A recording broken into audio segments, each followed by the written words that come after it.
Good. So, very, very good morning, everyone, and welcome to this third in our series of 12 or 13 talks on teachings on the third Jawa Karmapa's Mahamudra prayer. And also for those of you watching on YouTube, then good morning, good afternoon, or good evening, wherever you are. So let's start, as we always do, with our good motivation. Please do your checklist every time you do your good motivation. 3 things: big mind, loving mind, happy mind. Big mind as inclusive as can be, and especially including those who have been real people and real beings, animals, and so on in your life, your parents, siblings, children, loved ones, enemies, all of those who are this life's karma. Out there, but in here too. We have to take them to liberation in here. That's the easy bit. Might take a few lifetimes, but it's the easy bit. We have to take them to liberation out there. That may take a few cosmic eons. They're their own story. But we need to transcend this life's karma. This life's karma is very much those people. So we need to love them totally. So that's the second point, loving, a loving mind. And all of these that we include, and then, of course, beyond the ones who have been real beings in our life, all sentient beings without limit, and we try and feel the best love we can muster for all of them, as much as we've ever loved anybody and cared for anybody, and experience the breath of kindness.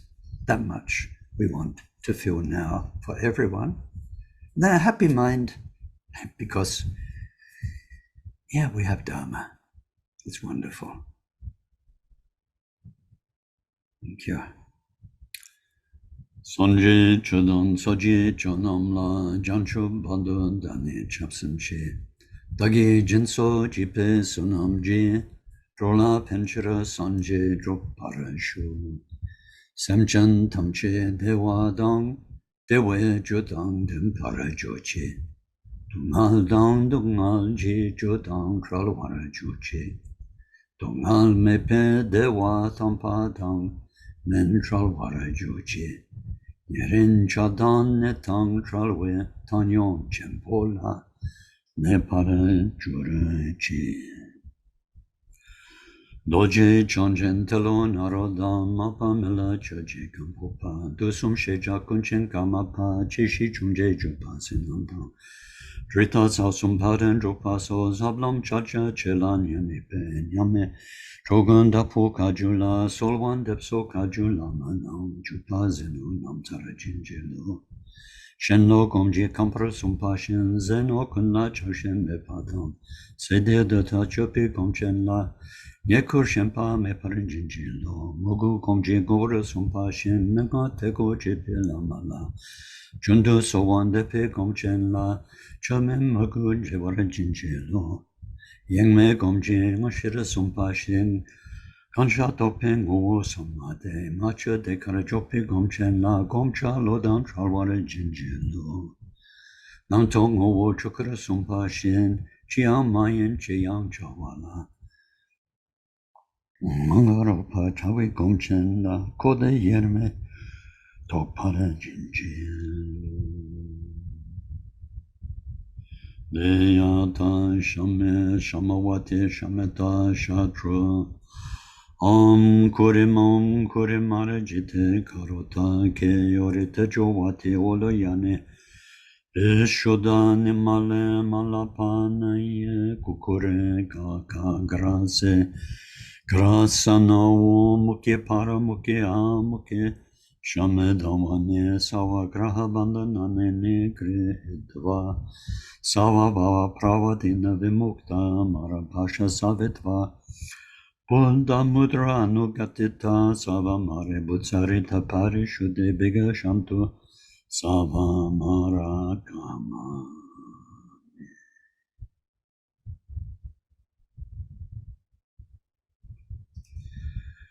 Allen Sawe Lama Rinpoche Dage Chiwara Pende Tenshula Kadrin Chempo Gone Jezonte Kuson Tuche Nadrup Sandu.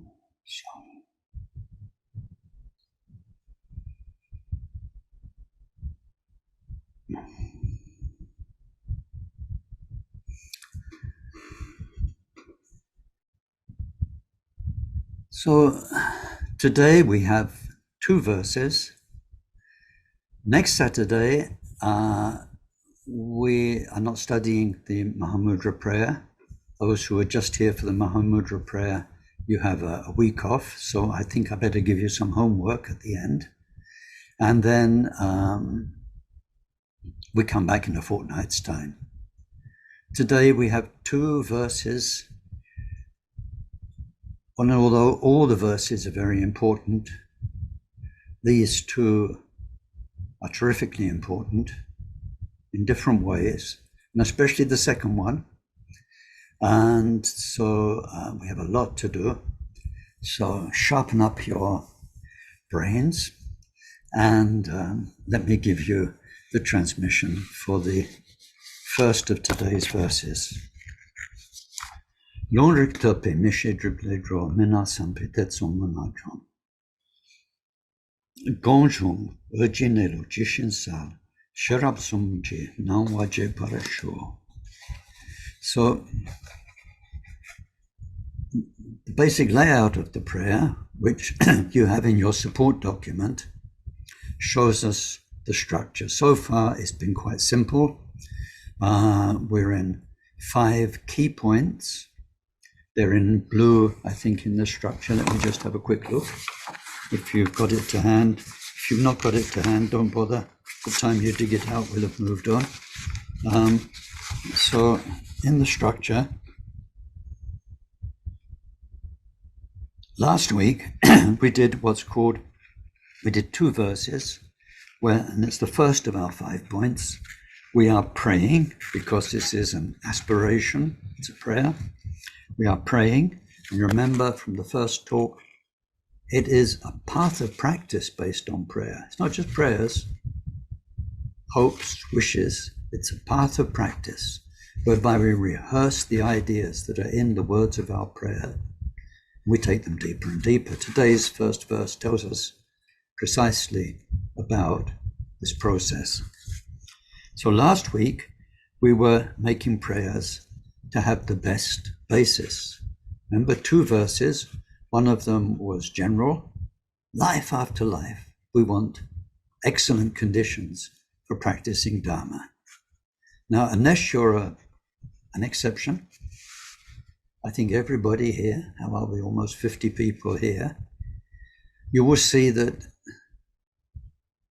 from a relative point of view, life's not exactly perfect for practicing Dharma. Although when you've practiced Dharma and you have deep realization, everything's perfect. Doesn't matter what the hell is happening to you, you can turn it into Dharma. And sometimes, I could say, the more interesting, the more challenging life gets in everybody else's term, the more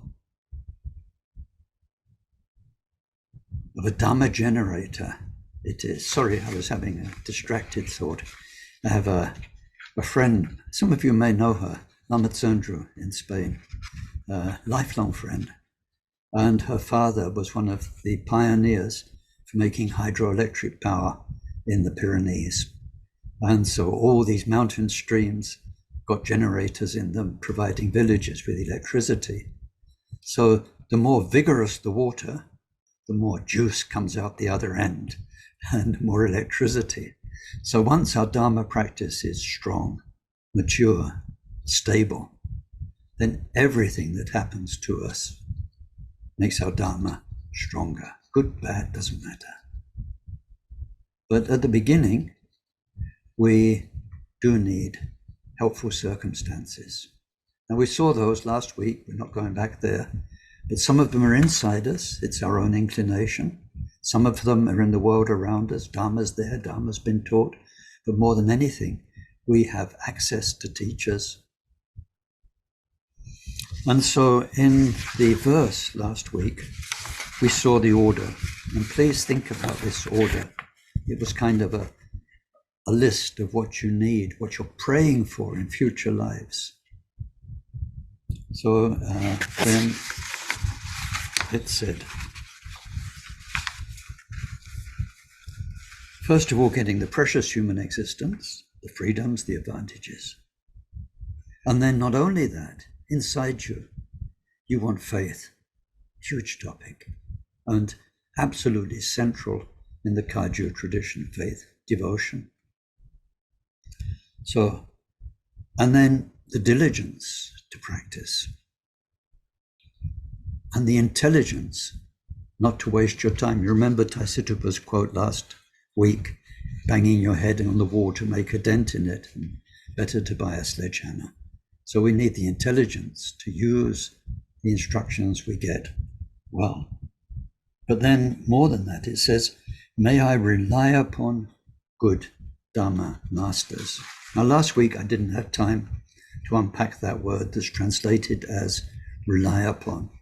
It's not really translatable. In Tibetan it's ten, and it means like depend upon. There's one external meaning, rely upon, resort to, go to them. But then it's got another meaning, ten, it's very much to do with foundations, a reliable foundation, a house built on rock.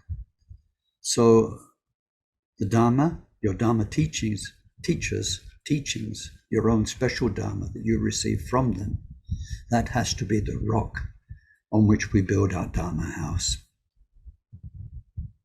They're there, you're not there. So we have to be very careful of our own version of things. It got us this far, but there's a better version. And our lovely Dharma teachers are there. They lay the table, but you can take a horse to water, but you can't make it drink. You can take a human to Dharma, but you can't make them practice or apply it well. So we need to rely on our Dharma teachers and what they're trying to help us understand. So it says, receive the quintessence of their instructions. Get the point, that means. And then, meeting no obstacle to their proper practice, may I make use of sacred Dharma all my life. That was last week. So last week we were praying for those things. They form a sequence, and they're a working project. You've got a precious human existence, otherwise you wouldn't be here. How much faith you've got, you can improve. How much diligence you've got, you can improve. How much you connect with your Dharma teacher and their teachings, you can improve. How much and how well you make use of those teachings, you can improve. So this is what we're praying for in future lives. One of the things on last week's list was intelligence. We're praying to have in future lives the wits. Doesn't mean, no, it's not like scholastic intelligence, that's helpful. But it means you're not bloody daft in the way you manage your life. You have your wits about you. You see what's going on. You navigate all of that with a Dharma mind. So anyway, this week's verse that I just gave you the Tibetan for is about that intelligence. Now, in Sanskrit and in Tibetan, there are more words for wisdom and intelligence than we have in English. And so you have to be a bit wary of translations. And also the whole resonance of a word like wise or intelligent or clever, and so on. They've developed over centuries in the English language. And English is good for translators like myself because it has one of the largest vocabularies. When it comes to like translating into French, Dharma is much more problematic to translate into French. Very often, choice of words is more limited. But anyway, so that verse is about sharab in Tibetan. Sharab is prajna in Sanskrit. Prajna. Now, depending, it can be pronounced in all sorts of ways. Pragana, pranja. There are 3, 4, 5 different ways of saying it. At the time of Buddha, how they said it, nobody knows, because it's a language that died and then was revived. So, however you see it, prajna, pragana, we're talking about that. Now, there are quite a few terms. Prajna, jna, prajna. The jna is the light bulb bit. You're aware, you're awake, you get it, you see what's going on. That's jna. In Sanskrit, there are 5 terms built around jna about how the light bulb, clarity, wisdom, awareness, whatever we call it, is working. When it's prajna, pra means best. So pranja, pragana, means best wisdom. And it's the biggest cover-all term for wisdom in Sanskrit. Covers everything. From worldly wisdom, knowing how to make a cup of tea, always pot to kettle, never kettle to pot, is part of prajna. All the way up to primordial wisdom, the 5 Buddha wisdoms that we studied, prajna covers everything. There are other words around the famous ja, like jhana, which is very specific. It's only Buddha wisdom, nothing else. Only primordial wisdom, like we studied, the 5 Buddha wisdoms, jhana. So anyway, this verse is about pranja, pragana, and we are praying in future lives, not just to have the ideal rebirth and conditions, but to have the best wisdom to make use of them, the best prajna. So then,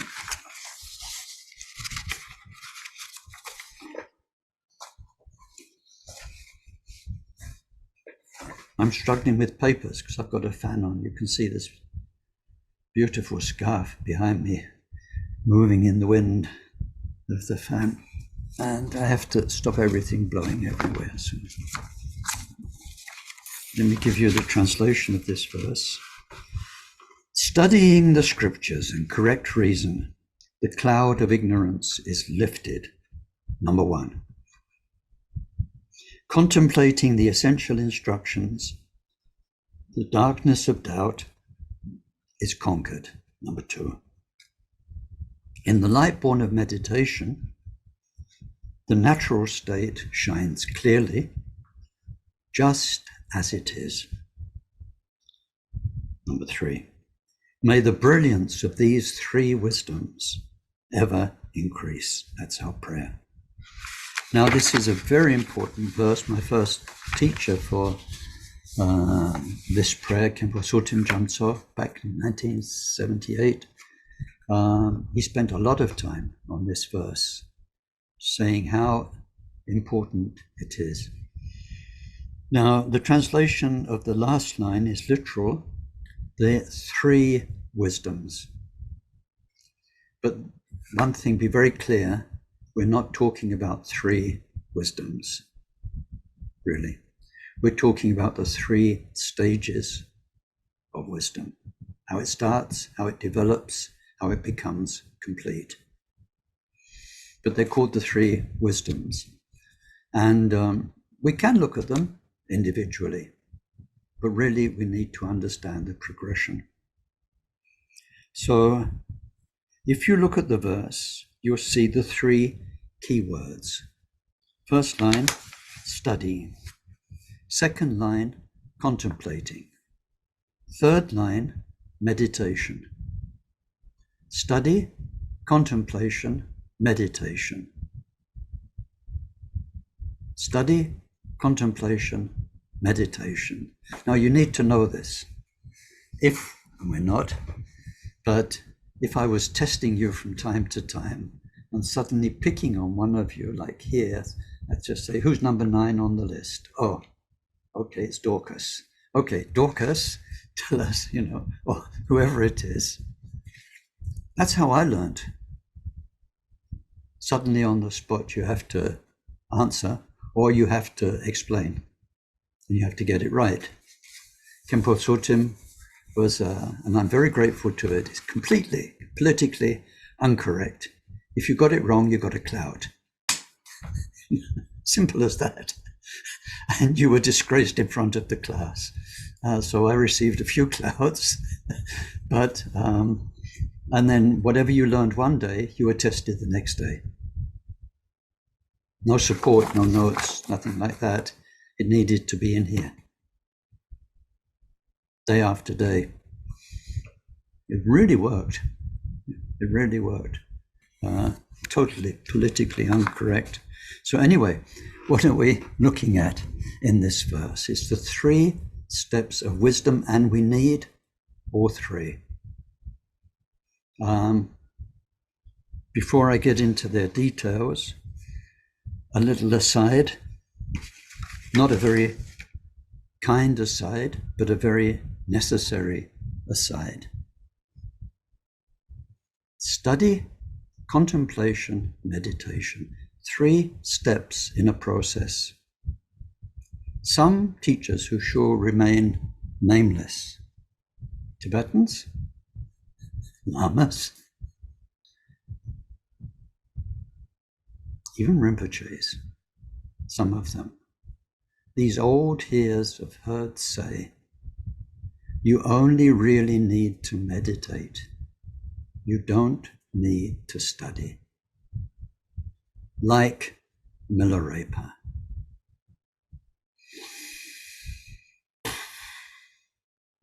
If ever you come across a Lama or a Rinpoche saying that, just punch them on the nose.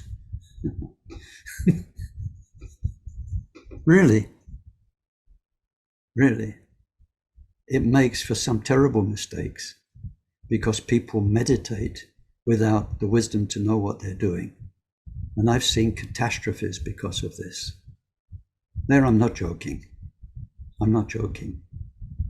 I've seen a human life like we prayed for, somebody who comes to a Dharma center, somebody who's got everything going for them, who's got the faith on the inside, and who listens to a lousy teacher like that, and then spends years meditating under that teacher. And their life is not good. They have problems. It's terrible. That's why we're praying in the last verse, in my future lives, I want the good teachers. I don't want the rubbish teachers. I don't want the deluded teachers. I want the best ones. And of all the things they teach, I want to get the best stuff. We'll see in the next verse after this one why we do. It's so we can help others. So anyway, they say you only need to meditate and like Milarepa. Now, first of all, none of us are like Milarepa.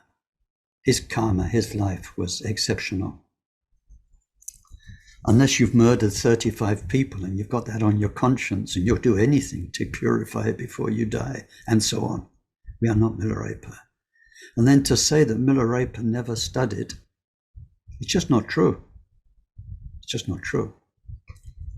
from the time that he was given intensive teachings by Mapa until the time he went off to meditate in solitude. He spent 7 years receiving all the Dharma. And we see that in his songs afterwards. When scholars come to him, he outclasses them. Mapa, his teacher, had been more than 20 years with Naropa, who was India's best scholar.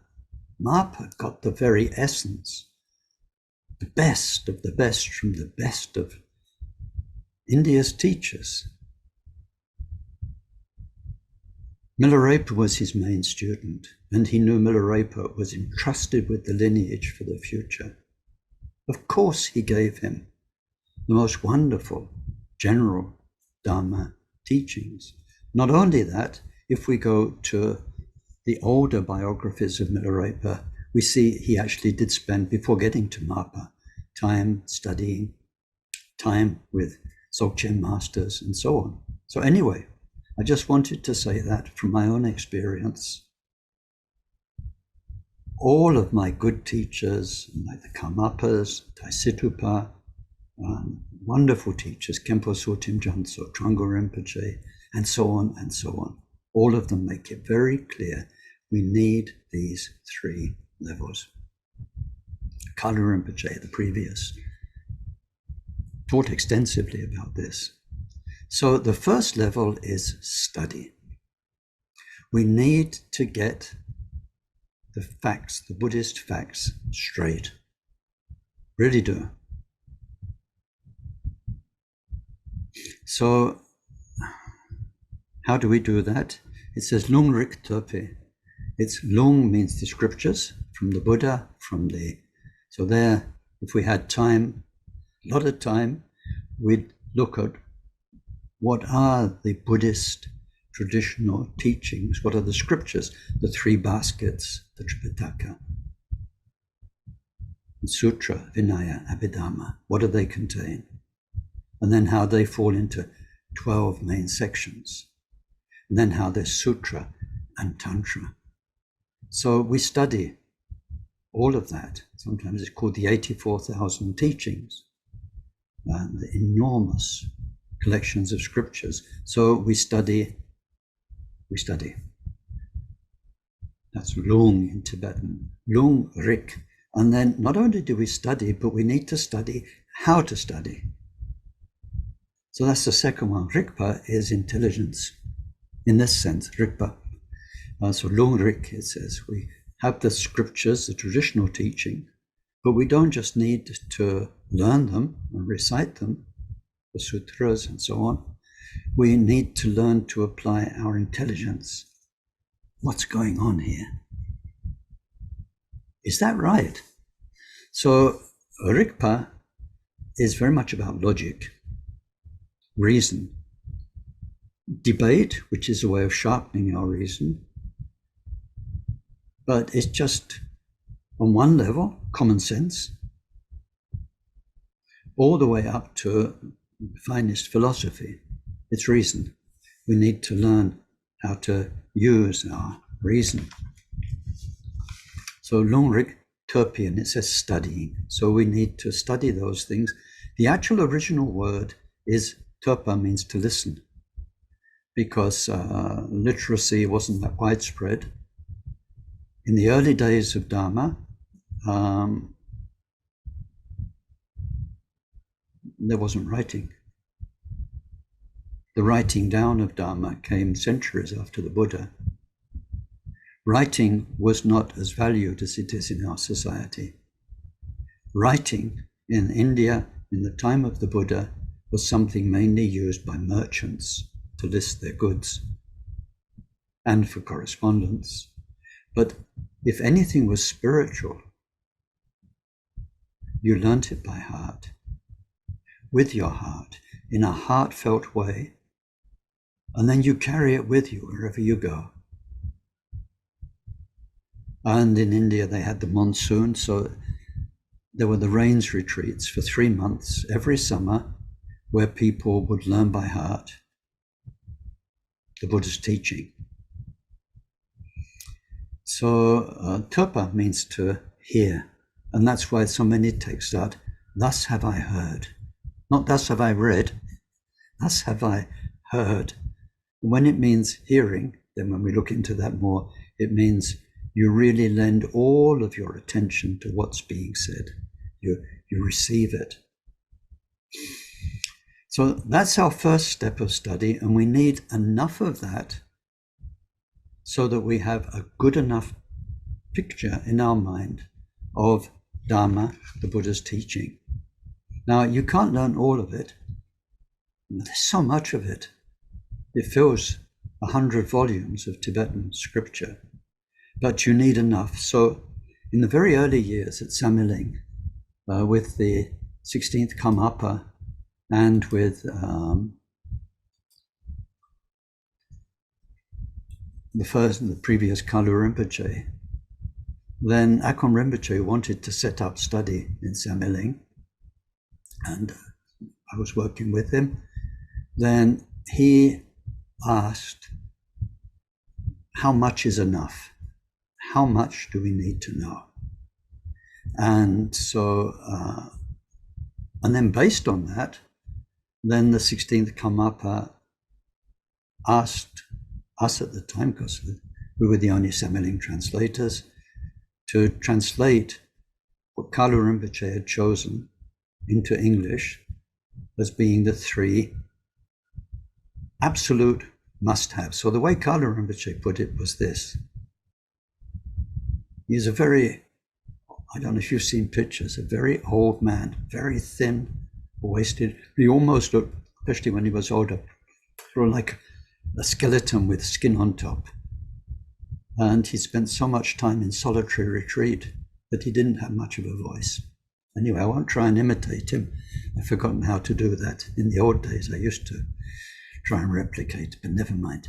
So he said this, even if you're going to spend the rest of your life in solitude in a cave, meditating on the 6 yogas and Mahamudra, you need at least to know. Not to have read, not to have on your bookshelf, not to have in your notebooks. You need to know. At least these 2 texts. And so, our long time was spent translating those. This is the latest translation, Gampopa's Ornament of Precious Liberation. That you need to know. You do need to know. Why do you need to know? Because then you won't get things wrong afterwards. You'll be equipped. You're going on a long journey. It's like packing your rucksack for 6 months abroad. In your rucksack, you need Gampopa. Now, that is basic Dharma knowledge. Gampopa, in his enormous compassion and kindness, has distilled for us all of the Dharma that was in India into one book, a basic need to know. It saves you studying all of the short sayings, middle length sayings, longer sayings, the sutras, the Vinaya, the Abhidharma.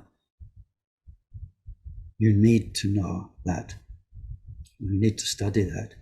Then the other one is, I don't know if I have a copy to hand. Yeah. 17 years of Ken's life went into this. The Buddha nature teachings, Maitreya's teachings on Buddha nature. Buddha nature is the nature of mind. It's the same as Dzogchen, it's the same as Mahamudra. It is incredibly profound. It's so much beyond words that it needs lots of words to give you some understanding. 440 odd verses. So with those 2, we've got our information. We're not going to make information mistakes. So that's the first line. Prajna number 1. Prajna number 1. Study. But then, having got the information, we are only scratching the surface. We need step 2, which is contemplation or reflection. Now, this is absolute key. This is what these 3 prajna are about. You can't really reflect, you can't contemplate until you've got the basic information. But then the basic information, which is just words and ideas learned, won't mature you spiritually. What will mature you is wise reflection. So this line says, Menga sampitet son munga chong. And the first words are Menga. Menga is another term that's not possible to translate. The Buddhist scriptures, the concepts have been passed down, of course, by the Sangha. But then within that, and particularly within our Vajrayana traditions and in our Kagyu tradition, there is what is called Mengak. Mengak means personal instruction, personal transmission. And it's the things our teachers say that help us go deeper into the meaning of all those traditional words. So Mengak is one-on-one instruction, but mainly it's instruction in relation to our own questions. And this second prajna, wisdom, is about questioning. We have to stop and think. Now, let's try and think of an example. Okay, tomorrow you've got an enormous lot to do. You've got to finish your work, get out the office, leave everything okay, prepare your whole family to go on holiday, and in the middle of it, cook some food, pick up your car from the garage, and so on. So it's a lot. You can't just breeze into it and take it like that. You've got to sit down and give yourself, shut off everything else and think, how the hell am I going to do this? I got all that to do, so then I need to do that. No, that'll waste time. If I do this first and that second, and then, and even better, and you get it organized. Quality time thinking about something, digging into it until it's much clearer and more useful to you. So that kind of quality time is what we mean by reflection. One obstacle to that are 2 words. I know.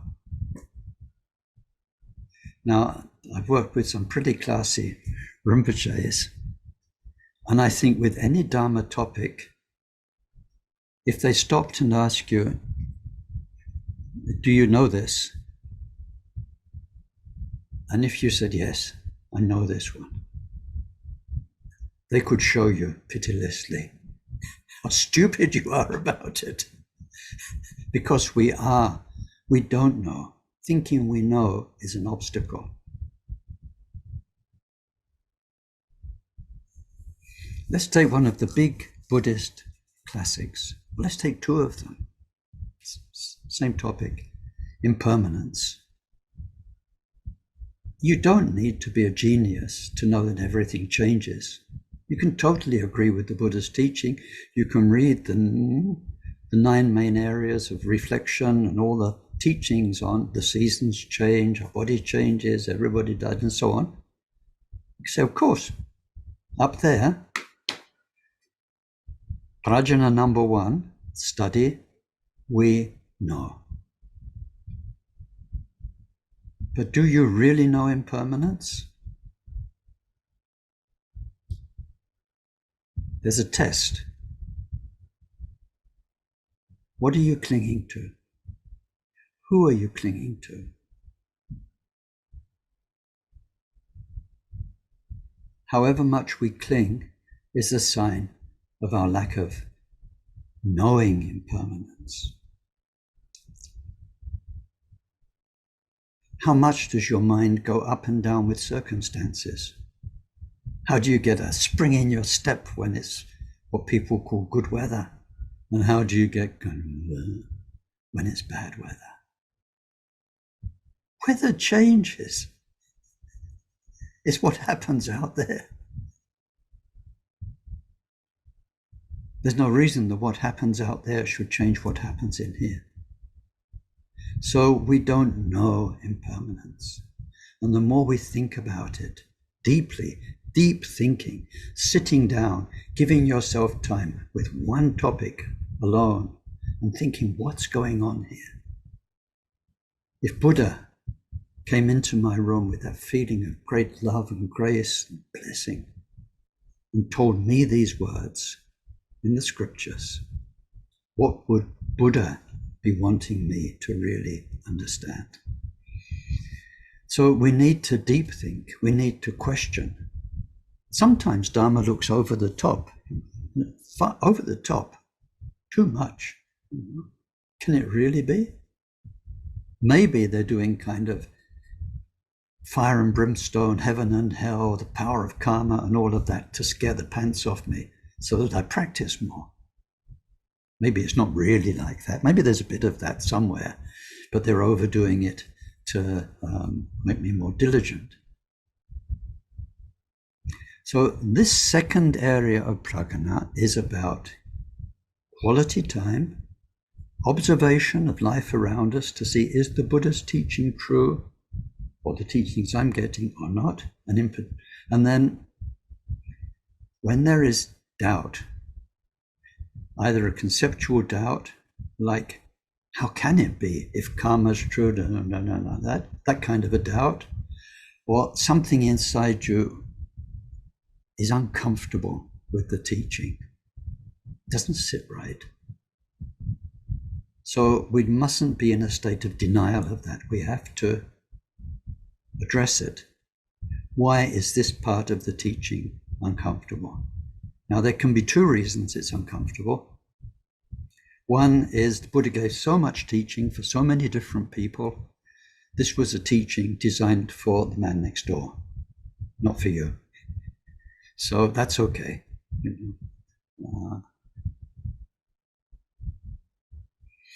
The other thing, maybe it's uncomfortable because it addresses part of you which still needs a lot of work.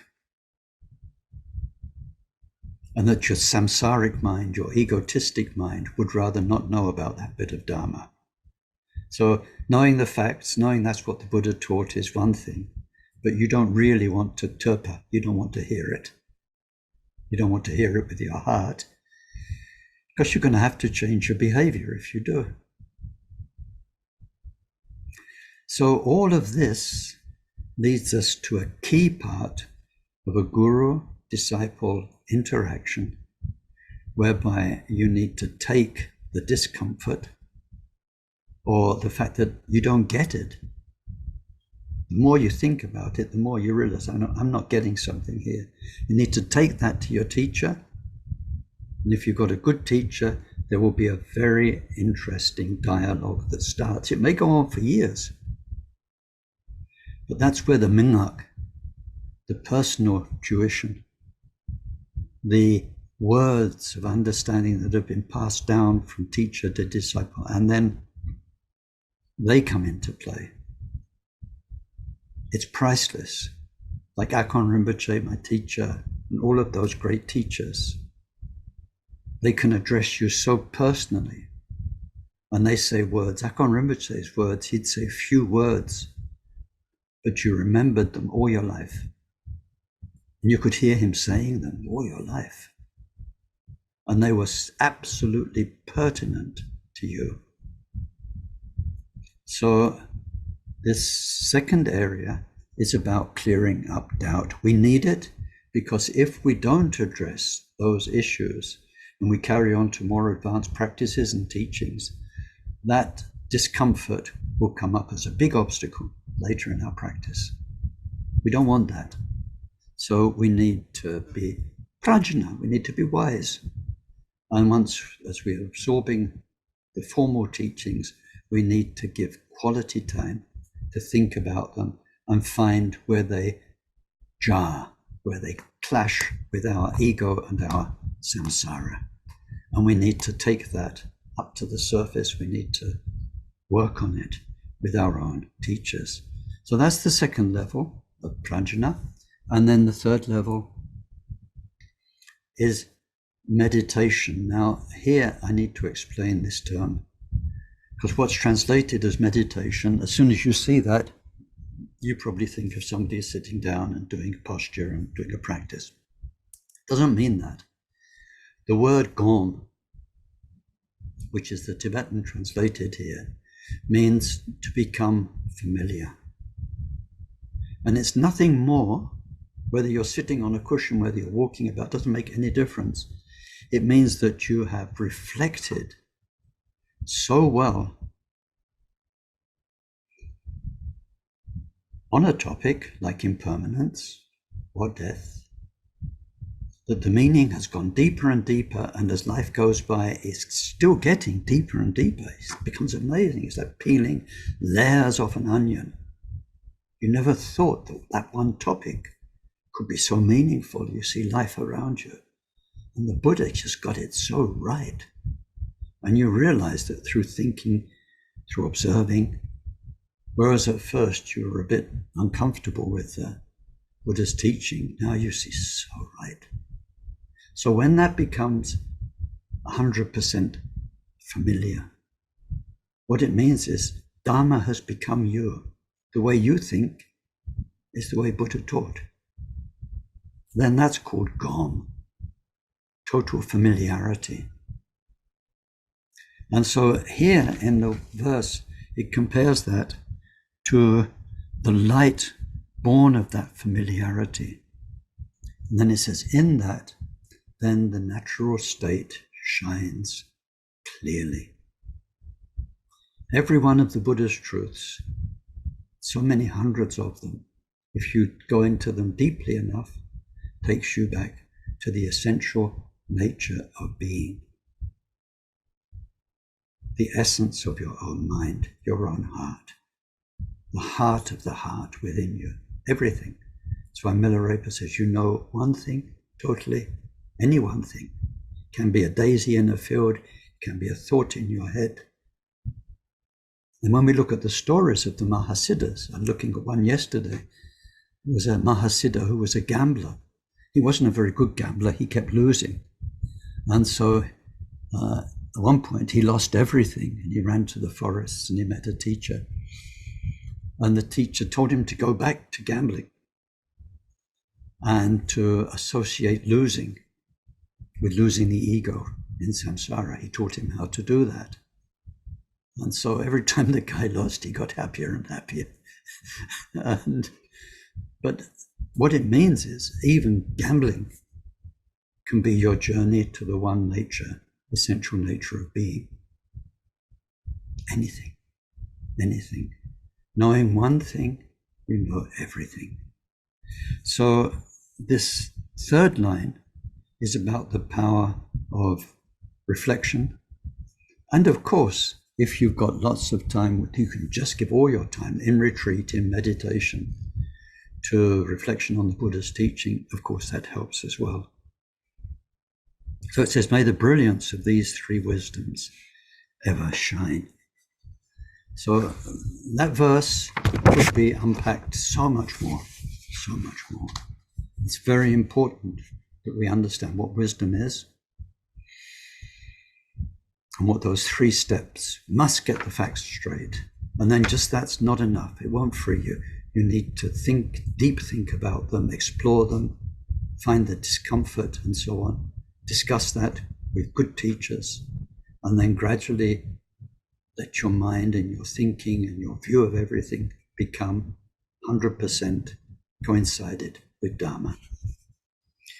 Now, the next verse in the, where are we with the structure? There we've been praying for the right wisdom. Now, this next verse is a general prayer. So you've got What do we pray for? You've got the right rebirth. You've got the teachers and on and all that we had last week. Now you know how to develop wisdom. You've got that. What's the next step? Okay, you're wise. So the next one is verse 6, a general aspiration for the best path. It says, for a path which is not mistaken.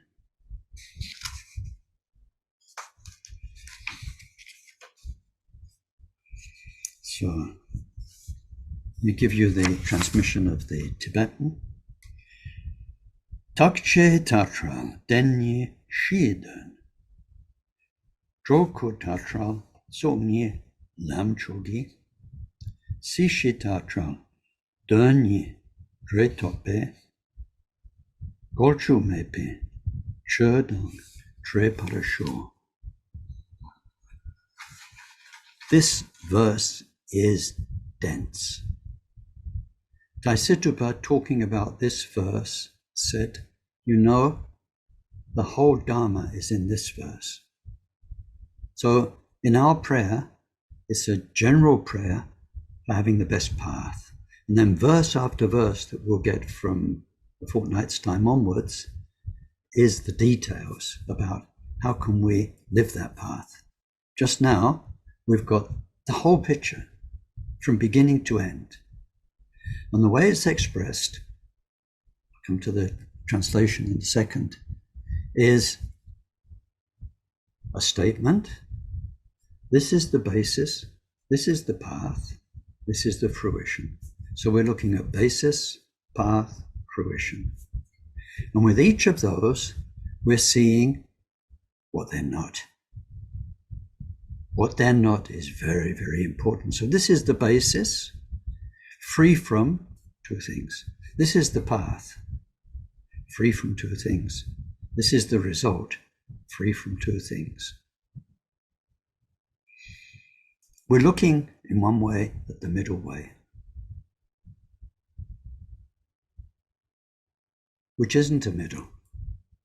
It's the only word we can find. It means not extreme. Not extreme to the right, not extreme to the left, not extreme up, not extreme down. We don't want our mind to fall. The word is fall, to fall into extremes. Treacherous.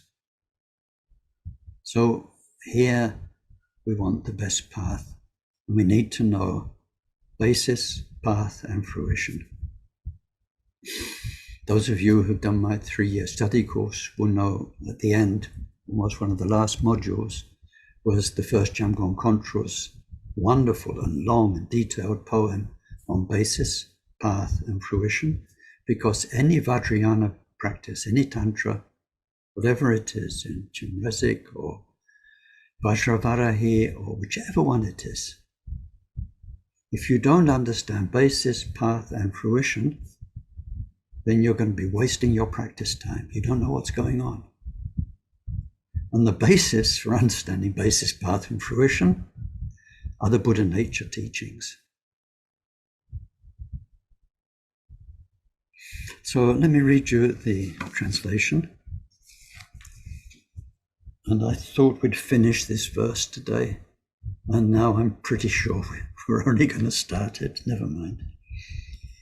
So remember, we're stating this is basis, path, fruition, and we're saying free from two mistakes. Free from the extremes of eternalism and nihilism. The point of the basis is the two truths. The basis is the two truths, through which the supreme path of the two accumulations, free from the excesses of asserting and denying, gives the result, the good of oneself and others, free from the extremes of existence and quiescence. May I meet this unerring teaching of no mistake. May we all. That's what I say. So, the general idea of basis to start with. We see here the basis is the two truths. But generally, what do we mean by a basis? Now, in Buddhist scriptures and in our Kagyu scriptures, you'll come across this term in two ways. One, it's a code word for a precious human existence. We say, may I have in the future lives a basis, which means, the 8 freedoms, the 10 assets, and 3 types of faith, and so on, like we saw last week. Basis. Ken is a basis. You are a basis. All of our friends here are bases in that sense. In Vajrayana, talking about Vajrayana practice, the basis means the fact that something is there. Let's take, because the basis it looks very much like the word ground or foundation in the Tibetan. Let's take an actual example of earth and underground water in a very dry place. The place is dry. It could be wet. There's water way under the ground in the water table. But that's no benefit because it's there being wet under the ground. And the ground's a desert. If you drill a hole deep enough, then what's always been there underground, the water, can burst up onto the surface and turn a desert into a garden. But that only works if there is water there. So let's take ground where there is no water table beneath. It just goes down, sand, more sand, rock, all the way down to the magma at the center of the earth. If there's no water there, you can drill for 1,000,000 years and it still won't turn your desert into a garden.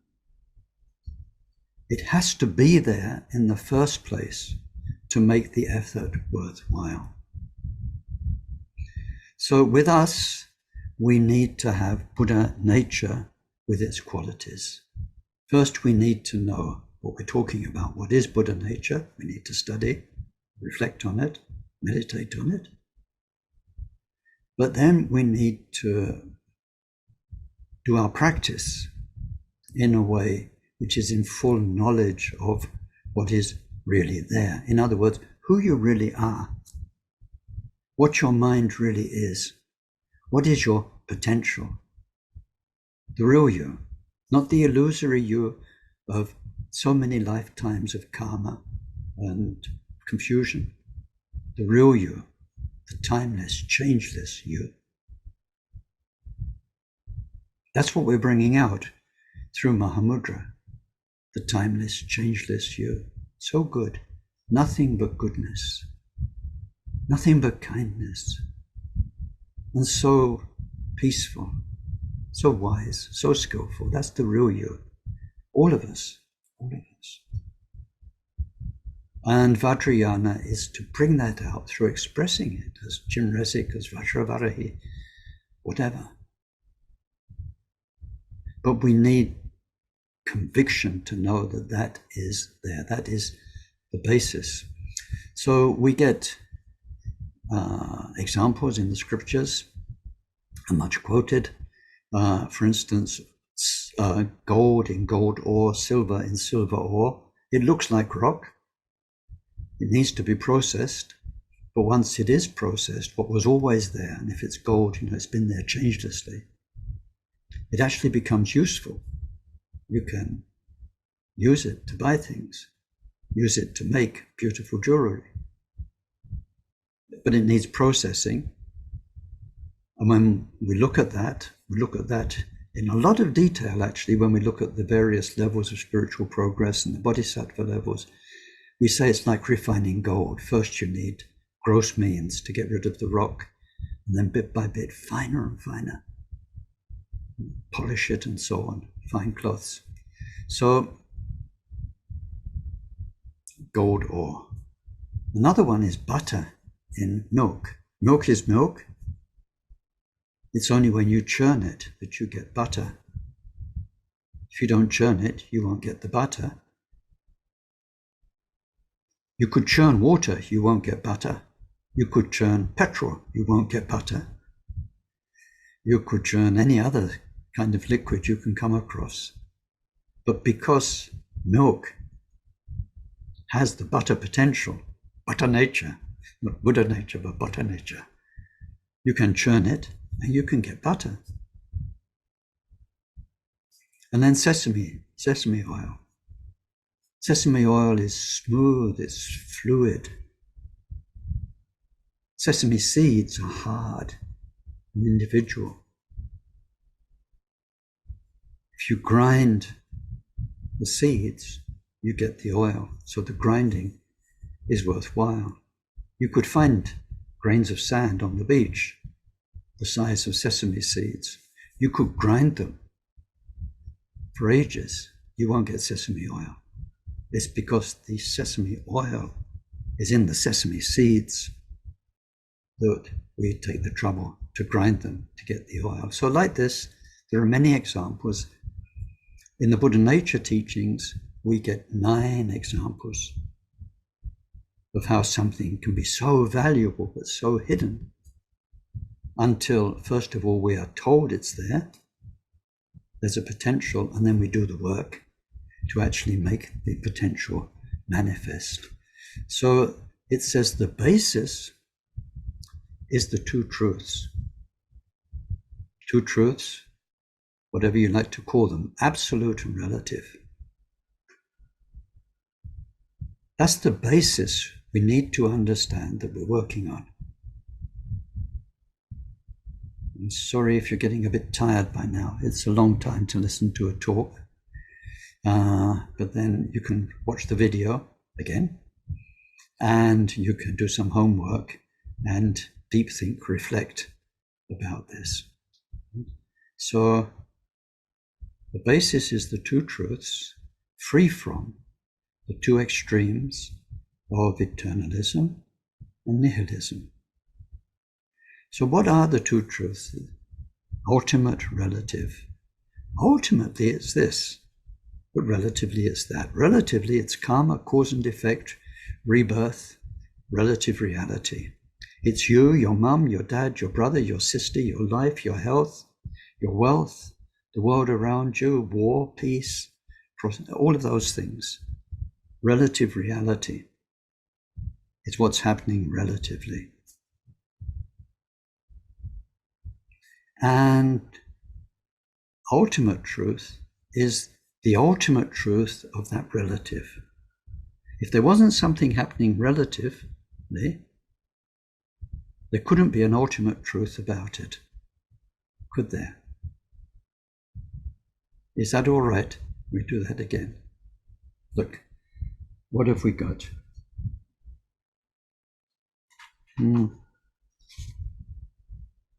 Crystal holding down my papers, right? If this wasn't a crystal formed underground somewhere by causes and conditions, karma, that had come into my possession, if that wasn't there relatively, I couldn't say that ultimately this crystal, blah, blah, blah, whatever I'm going to say ultimately. There wouldn't be something relative to have an ultimate of. There cannot be ultimate truth all by itself. Please understand that, because many Buddhists don't. They think there is an ultimate truth. And they sometimes call it voidness, shunyata, emptiness. And they think you can just go to ultimate truth. Ultimate of what? The word doesn't make any sense anymore. you can contemplate the ultimate nature of this crystal and the way we perceive it, and what is really there as opposed to my own perception of it, and so on and so on. We can explore shunyata, emptiness, but it's only the ultimate truth of the relative, and it's also the relative way that the ultimate truth of our mind is expressed just now, like it or not. So the two truths are not two. And this Advaita, not two, is very important. But they're not one either. They're just not two. Now, what are we really looking at here? What is Mahamudra about? It's for us to become who we really are. So depending who you go to, which religion you go to, which philosophy you go to, which wise person or seemingly wise person you go to, they will tell you all sorts of stories about what's really going on. They might say, really, ultimately there's God and all the rest is God's creation. You're God's creation. Yeah, you're just God's creation. Nothing to do with karma, cause and effect, nothing to do with any. They might tell you that. Not so wise scientists might say, well, it's all just particles. Particles. Now, they've got a funny idea of what happened. It's really weird. If you deep think, if you reflect, if you don't reflect, it makes sense. It's the kind of stupidity that everyone's accepted. Somehow there was a lot of energy. And then it kind of exploded together and made a bang and a universe, but all of that was like superheated energy, and then bit by bit it cooled down, and in the end it cooled down even more, and then that matter became water, and then some tiny little single cell things evolved, and eventually they crawled out of the water, and after a long, long time they were swinging in the trees, which had also come out of the water, and became us.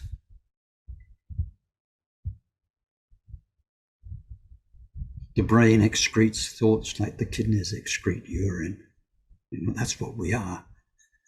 We are illusion. Anyway, you get all sorts of answers from all sorts of people about what's really going on. Who are we really? The Buddha's answer, as transmitted in our tradition, is that the truth of being is this absolute inseparability of the relative and the ultimate. Relatively, there is karma, cause and effect, and the big word, interdependence. Interdependent origination. When we look at what is being created interdependently, like this crystal was, then nothing lasts, everything's changing all the time. There is nothing permanent. Everything is impermanent, and so on and so on. All the teachings the Buddha gave about karma, cause and effect, interdependence, suffering, liberation. That's what's happening relatively. Now, because none of that stays still for an instant, and none of it is quite what it seems to be to our human perception through these five senses and so on, then we learn about voidness. So we don't make it fixed. So we've got two extremes. It says the basis that we're working on, the truth of ourselves, is that ultimately we are Buddha. Relatively, although we are still ultimately Buddha, that Buddha is not made manifest. Like the gold is not made manifest from the ore, like the butter is not made manifest from the milk, like the water is not made manifest in the desert, even though it's there underground. So that's the truth, relative and ultimate, inseparable. Then free from the mistakes, the extremes. How can we get it wrong and become extreme in a way that damages our this precious mind, which could be free and happy and peaceful and not suffering and not confused? How do we take our mind into an extreme place that could damage it for many, many lifetimes to come? One is called eternalism. And perhaps the easiest example for that are the religions that postulate a being God, a creator God. So if we think ultimately there's God, a being somewhere with a will, with a plan, and so on, and then, well, we've seen how extreme religions that believe in a God can become. The point is such a fixed belief, it's a dogma, it's a credo, that the mind gets stuck into an interpretation of everything, of God did this to you, God wants this to happen, God put you here for that, and so on and so on. It doesn't work. It doesn't work. It's not true. That's why we have to deep think. We don't just accept, oh, Buddhists don't believe in God, that's it, sorted. We have to think, why don't they? And sometimes, why do people feel God so strongly? Why in spiritual experience does people think God speaks to them? And so on and so on. We need to think, and then for ourselves, if we really strip down our meditation and sit nakedly in front of truth, does it feel like there's God? What would God be? Could God have created what's happening to me, what's happening to your sister and your brother? We need to deep think. So one extreme is to make a divine creator. Another extreme is similar, but we give ourselves an ultimate identity, a soul, a cosmic Ken. Fortunately, there isn't a cosmic Ken who will be around forever, kind of part of the forever landscape of the cosmos, which you could imagine in a science fiction film. You end up on the planet of Cosmic Ken, and Cosmic Ken is part of the eternal landscape. There isn't. The feeling of us having a timeless persona is an extreme that can cause lots of problems. So then if we think, yes, we're here, but really I'm Buddha, that's why we need to know what Buddha means. Doesn't mean that really and truly you're an Indian man with a bump on the head. It means what we study, the three kayas and so on. We had it in an earlier verse. So one extreme is eternalism, where we make whatever the ultimate truth is, the Buddha mind, into somebody fixed with a heaven and so on. When we explore the nature of mind, the nature of reality, it's not like that. The other extreme is nihilism, which is like denial, where we deny what's there, where amongst Buddhists, our understanding of shunyata, emptiness, voidness, is that nothing exists in the English sense of the word, exists. Here there's a huge problem. I talk about it many, many times, so many of my talks, but it's a problem for many people. You'll see such rubbish on Facebook and other places where people misinterpret.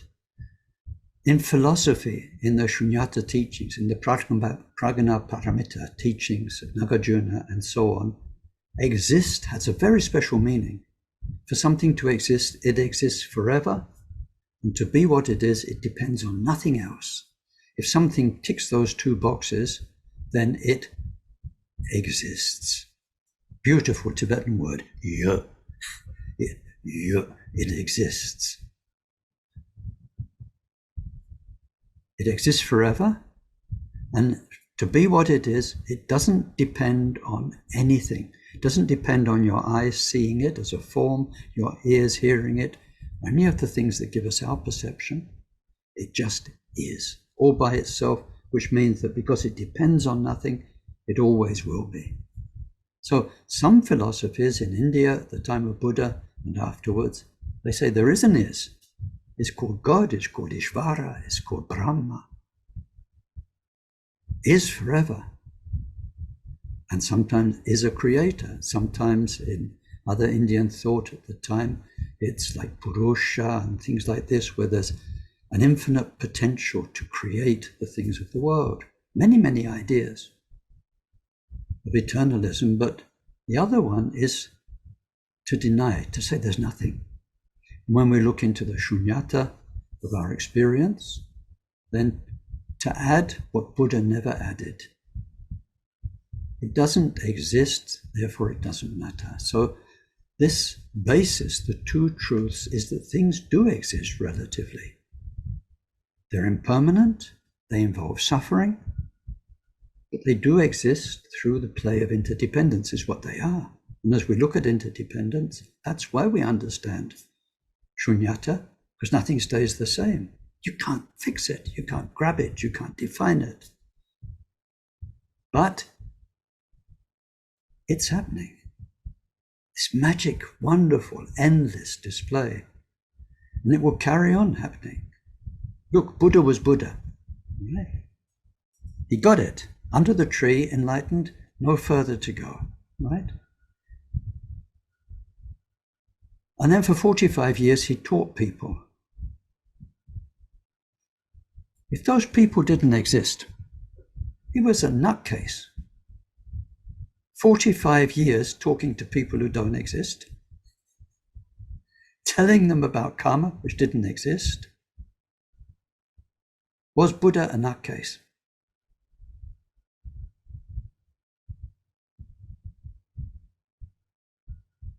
Of course not. Of course not. So the relative is completely transient. It's like a dream, it's like a cloud, but when it says it doesn't exist, it means it does not exist forever, and it does not exist in a way that's independent of causes and conditions. That's all shunyata means. That's why there has to be this ultimate truth of shunyata about relative things. They don't exist lastingly. Anyway, we come back to that in later verses. Karmapa explores this in more detail, but we need to get the basis straight. And in particular, as Buddhists, we need not to turn shunyata teachings into nihilism. Now, the main thing about nihilism, more generally, whatever philosophy, whether people are Buddhist, non-Buddhist, Christians, or just scientists, whatever, nihilism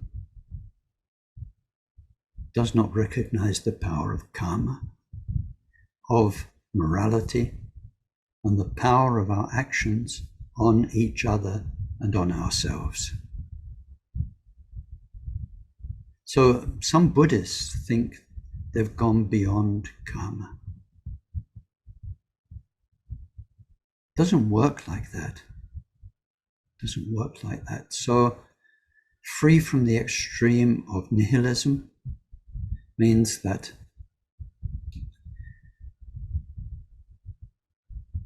we appreciate. You're like a jeweler, jeweler's scales, the tiny, tiny weights, 1 gram, a fraction of a gram, where you can weigh exactly a tiny stone or gold. We know the weight of karma and its power can be hugely destructive, hugely beneficial. To underestimate that, to deny that for any reason at all, is incredibly dangerous. And the Buddha's teaching, as all my teachers tell me, the main point is karma, cause and effect. And the hardest thing for us to learn is karma, cause and effect. Excuse me.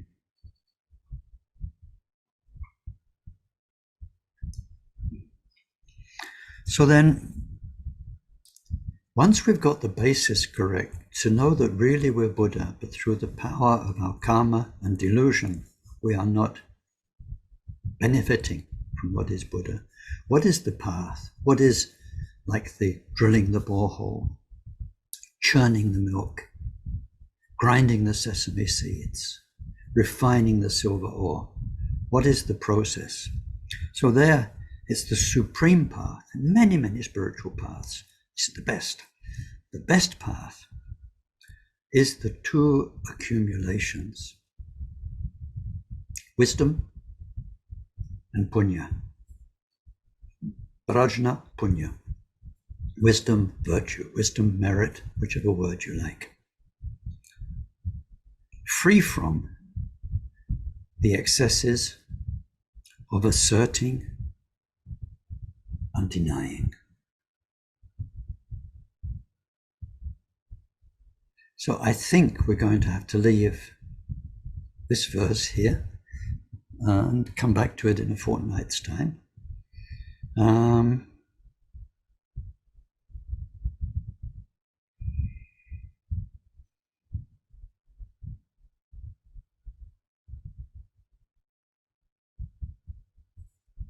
Just let me think what I'd like to add, because Tai Situpa gave so many wonderful teachings on this. I've got 5 pages of notes here from those, and I'd like to share at least a bit of it. He says, when commenting on this ground, the basis for our enlightenment, the fact that there is something there, like the water under the ground, to bring out that we have Buddha nature, he says, one way to understand that or approach it is, why are we here now doing this? It's because Buddha Shakyamuni reached enlightenment and gave these teachings. And what will we do? We'll practice these teachings, we'll reach enlightenment, and we'll give them to other people. There is this basis which is already there from Shakyamuni. Where did he get it? Because at the beginning, he met those who'd already awakened their Buddha nature. This is the basis that we're working with. It's very real in terms of lineage and transmission. There's something there in this crazy planet, on this crazy world. There are people who've discovered the truth of their mind, because their own teachers discovered the truth of their mind, and they can teach us. Then eventually we can pass it on. As we will see in the 3rd line of this verse, in the end, when we get enlightened, it will be a benefit for us and a benefit for others. He also says, because this ground is there, because you are Buddha, I am Buddha, he says none of us can really rest until we make it happen. He says no matter what happens, how high you go, how low you go, even you spend a few million years in the Deva realms, there's something inside that's going to be gnawing at you until you really are doing what it takes to bring out the Buddha within. And the other way around, once we really start meditating and receiving the teachings, we find the joy of Dharma. Then because you are attuned to what is all good, nothing but right, it's like health. It's like a wellspring of health coming up from within you. So he says, nobody can rest. And until we really set out on that path, then we'll go around in samsara. Now he said, samsara is a circle. He said, whether it's a tiny circle you can do with your finger, or whether it's hundreds of kilometers circle, the thing about a circle is it always comes back to the same place. We go around in circles. We don't escape. That's the nature of suffering. And so he said, until you start getting out the circle, then you You won't be satisfied. No matter if you've got all the wealth, he said, all the wealth of a universal monarch, still you won't be satisfied, because who you really are is in there, trying to come out.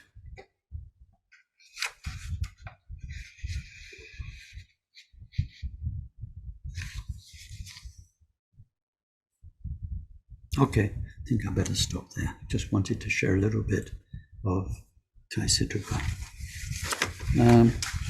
So let's dedicate today's teaching, thinking in loving care for all sentient beings, especially those connected with us, and thinking ahead to many, many lifetimes. Let's invest this as a treasure for our own futures and for our own ability to help everybody. Sonam diye tamche zikpane tomne nye pedranam pamchene je ganachi palap trukpaye zipe sole prowa prowarisho jancho semcho rinpoche maje panam je chuchik je pa nyampam hepadam kongne kongdu alwarisho gewa diye nyododa chaja chempo trupchone Prowa chikjam malupa de sala kaparash.